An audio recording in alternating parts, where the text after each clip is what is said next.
D'écouter Sirot Chelek Yud Aleph, deuxième sira sur Shemot.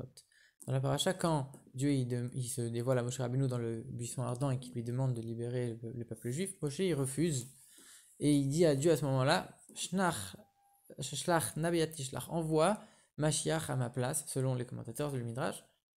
Moshe il a dit envoie quelqu'un d'autre et le Midrash il a dit envoie Mashiach à ma place directement. Et si le Midrash il nous dévoile ça, ça veut dire qu'il y a un lien profond entre Moshe et Mashiach. Alors on sait que leur rôle à chacun c'est de libérer le peuple juif d'exil, l'exil d'Égypte ou notre exil, ok. En plus on dit que Moshe c'est le premier libérateur, c'est le dernier libérateur, donc ça ne veut pas dire que c'est Moshe lui-même qui va nous délivrer. Moshe c'est la tribu de Lévi, Mashiach c'est la tribu de Yehuda, donc on sait que c'est des personnes différentes. Mais c'est grâce à Moshe, au travail de Moshe, que Mashiach va pouvoir venir. Mashiach c'est celui qui étudie la Torah, qui connaît toute la Torah. La Torah c'est la Torah de Moshe. Et si nous on fait la Torah de Moshe, Mashiach va venir. Donc on voit qu'il y a un lien intrinsèque entre les deux. Et d'ailleurs, dans la paracha de Vaïchi la semaine dernière, comme on dit, Yavo Shilo, Shilo c'est Mashiach, Yavo Shilo c'est la valeur numérique de Mashiach, mais Shilo tout seul c'est Moshe. Et Yavo c'est Echad. Donc Yavo, ça veut dire Yavo plus Shilo, c'est Echad plus Moshe, ça fait Mashiach. C'est-à-dire que Moshe Rabbeinu, il nous a permis de faire ce travail de Echad, on va voir c'est quoi après on va expliquer, et c'est ça qui permet d'amener Mashiach. Donc il y a un lien profond entre les deux. Donc maintenant on va expliquer. En vérité, quand Dieu a créé le monde il était parfait. Quand il y a eu la faute d'Adam et Rishon avec l'arbre de la connaissance, le monde il est descendu et l'impureté est venue dans le monde. Et quand il y a eu le don de la Torah, le monde il est revenu à un état d'élévation. Et encore une fois, après, avec la faute du veau d'or, le monde il est redescendu. Et encore une fois, comme Mashiach viendra, le monde retournera à un état d'élévation. Maintenant, on sait que chaque descente, elle est pour une montée, elle est pour une élévation. Et l'élévation, elle est forcément plus haute que l'état initial. Donc c'est-à-dire que le moment du don de la Torah, il était plus haut que le moment de la création du monde. Et le moment de Mashiach sera encore plus haut que le moment du don de la Torah. Et donc il y a eu quelque chose de très fort au moment du don de la Torah, c'est encore plus fort qu'au début de la création du monde. Même si après l'impureté elle est redescendue, il y a quelque chose qui est resté. Il y a une trace de ce don de la Torah qui est resté. C'est quoi? Alors on va voir après, mais juste dans la continuité, c'est-à-dire que Mashiach, l'époque de Mashiach sera encore plus haute que le don de la Torah. L'impureté disparaîtra, il y aura plus de mal, il y aura plus de mort, etc. Mais ça, ce sera pas comme au don de la Torah où c'était provisoire. Parce que, comme on le voit, après, ils ont pu faire la faute du veau d'or, donc c'était que provisoire. Quand Mashiach viendra, ce sera éternel. Ce sera définitif. Et donc ce sera beaucoup plus fort et beaucoup plus puissant que l'époque du don de la Torah. Et comme on l'a dit, si ces élévations elles sont tellement hautes, encore plus hautes qu'avant, c'est grâce à ces descentes. C'est la descente elle-même qui permet l'élévation.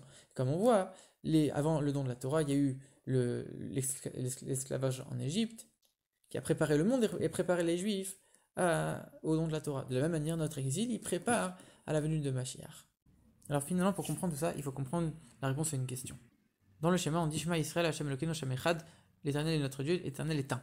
On n'aurait pas dû dire un, parce que un, si on dit un, c'est-à-dire qu'il y a deux, c'est-à-dire qu'il y a trois. Mais Dieu, il est tout seul, il n'y a rien d'autre que Dieu. On aurait dû dire Dieu est unique, pas Dieu est un. Alors pourquoi on dit Dieu est un et pas Dieu est unique?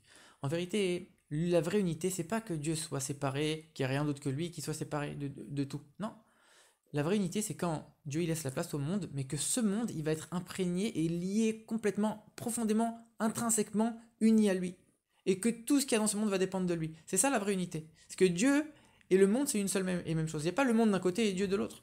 Le monde est une partie intégrante de Dieu. C'est ça la vraie unité. Et donc c'est pour ça qu'on dit Echad. Le mot Echad, on voit que la première lettre c'est Aleph, ça représente Dieu, Alouf Oshem, le maître du monde.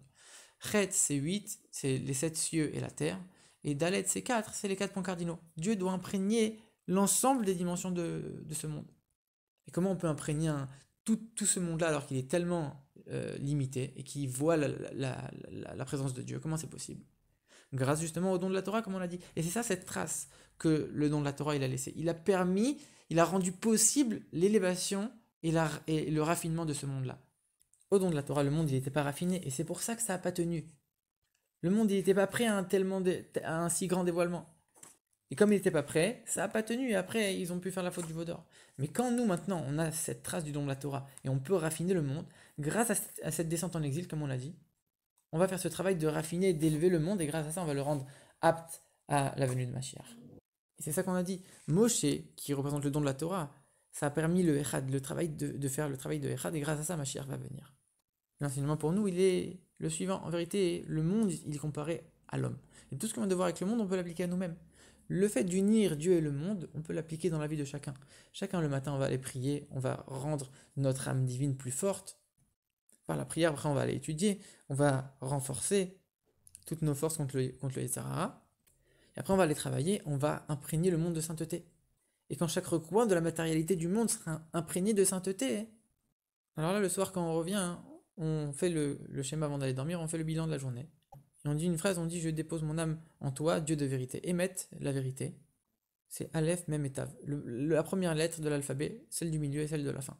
Comme pour dire, on remplit tous les recoins possibles de divinité. Et donc c'est le travail du monde entier, mais c'est le travail aussi de chacun personnellement. Et par ça, on peut amener la venue de Mashiach.